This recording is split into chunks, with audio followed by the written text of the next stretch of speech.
Well, Claire, it's Proclamation 216, which declares martial law in Mindanao and at the same time orders the suspension of the writ of habeas corpus in the region. Now, President Duterte has 48 hours from the time he signed the proclamation to report to Congress about it. What we do know is that as of past 10 p.m. last night, the office of the Speaker of the House has already received a copy of this. We've yet to confirm if the Senate President's office has received the same, but we do expect that President Duterte's office is already working on that as well.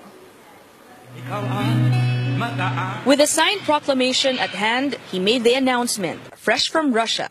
I have to declare martial law in the Mindanao group of islands for a period that exceeding 60 days, effective as of May 23, 2017.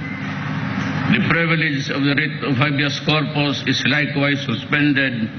The declaration covers Mindanao, even if the pressing threat from Maute is in Marawi. Apparently, the president has had enough of the series of attacks in the south, where even his home province of Davao was victimized by the same terror group last year. He says he won't hesitate to expand martial law's coverage, or if necessary, also extend the 60-day period. If I think that the ISIS has already taken foothold also in Luzon, and terrorism is not really far behind, I might declare martial law throughout the country. But for now, focus is in Mindanao. He's tasked AFP Chief of Staff Eduardo Año as martial law administrator, which means Año will have to wait a little longer before he can retire from the service and assume his task as DILG secretary.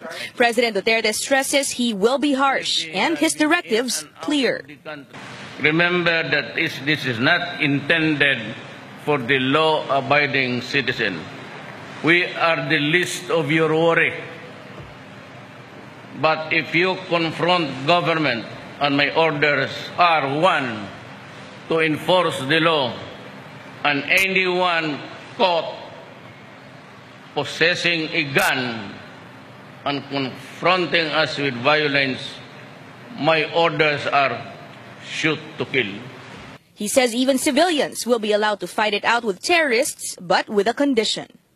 If you are in a possession of a gun licensed by government, and in order to give you security and to protect your family, you can bring it out. Just show your ID or your license, especially your license. Curfew in select areas, checkpoints, searches, warrantless arrests. All these, he says, will be allowed in Mindanao. He likened his martial law declaration to that of former President Ferdinand Marcos's, but without the abuses. Martial law of Mr. Marcos was very good. I warn everybody, everybody is everybody. The members of the military, police, and everyone, do not try to challenge government. No abuses of any kind. The courts are open. You can always go to the court. President Duterte says he's willing to go to Marawi to talk with the terrorists. For now, he heads home to Davao, where he will monitor the first days of his martial law declaration. Well, President Duterte is back in Davao. Before leaving Manila last night, he actually had a security briefing near the airport, and this afternoon he will have a cabinet meeting at 4 p.m. Claire? That was our senior